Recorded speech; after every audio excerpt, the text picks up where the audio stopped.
Hey, Brett, thank you for inviting me to do this. I thought I would just walk through a little bit about what IBM and Siemens have been doing. We've had a partnership for several years now.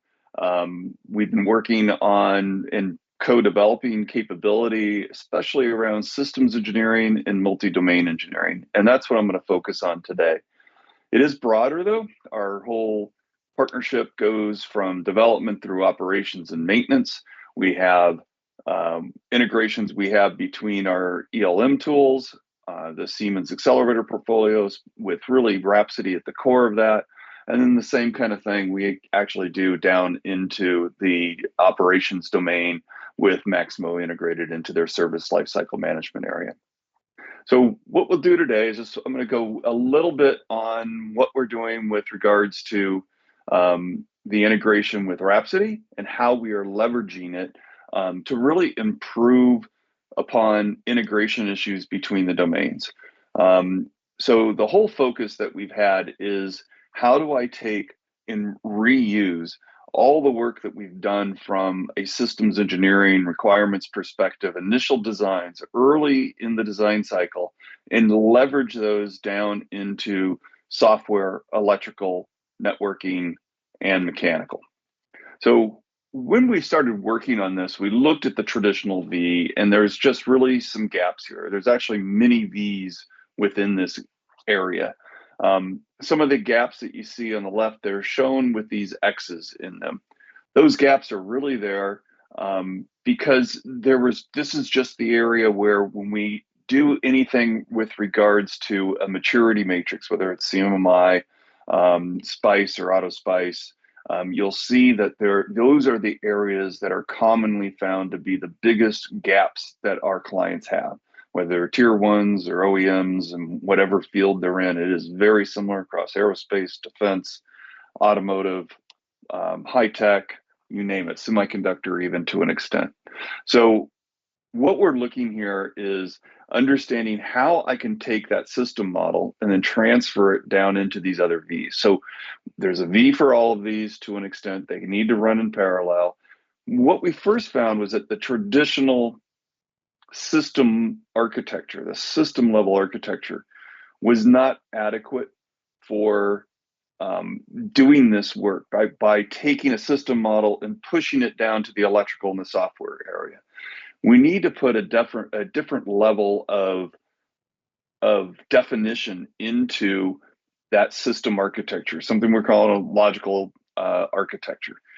And it really includes some things to understand what is my logical architecture between software, mechanical, and electrical, and especially about how you have layers of abstraction between the hardware and the software. And that's extremely important to understand. And it's also about how the software then is going to interact with it in the future. So do I have a middleware layer across here? These logical architecture can be done from a couple different areas. We have people doing this with DDS, which is a pretty good standard across for defining that level of architecture, often used in aerospace and defense and other industries. And then we have AUTOSAR in the automotive world, which very much defines two different versions, one for C, one for C++, which is basically AUTOSAR Classic and AUTOSAR Adaptive. We support those out of the box. And then from there, it understands, and we know that when we do this transfer down, I'm going to understand the semantics of these different disciplines, and that a port in the system model is not necessarily the same thing as a port in the electrical model and in the software model. So those types of definitions are understood, and the necessary information gets transferred down to these other domains. So what would that look like? So a couple of things. One of them is that system model can get transferred over to the software architects who create software architecture.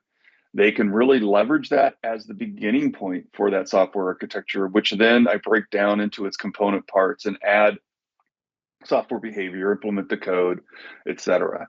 The E architect will do something similar. They'll take that as a new feature or design, understand how it's going to fit into their EE platform, their electrical and electronics platform, and allocate functions to their logical EE architecture. And the network architect then has to look at that and understand what are the components that are what are the types of functionalities that are hitting his network. Does it have enough, enough bandwidth to be able to support that, and configure that network appropriately, as well as running automated gateway configurations and other things associated with the network engineering.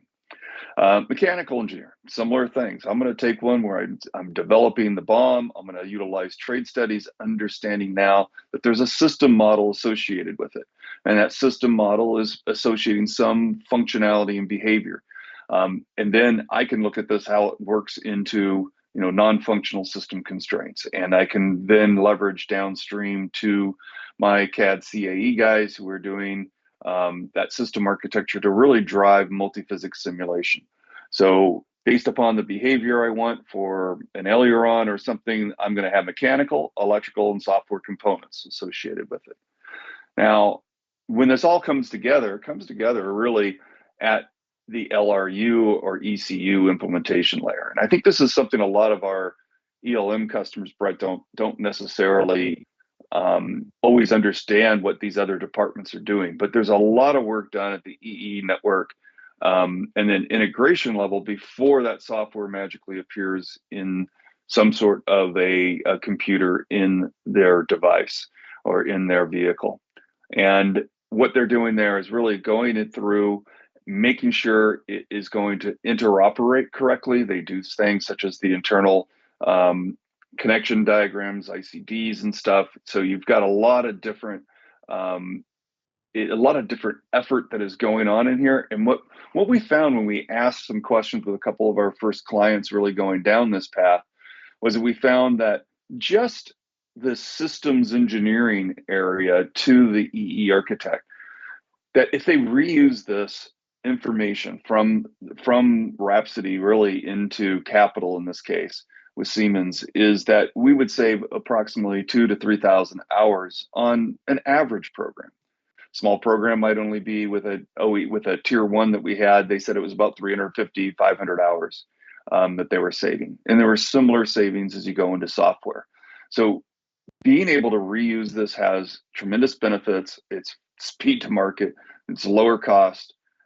We do see folks doing this much better, like in China today, where they're really in the automotive industry, really accelerated their time to market.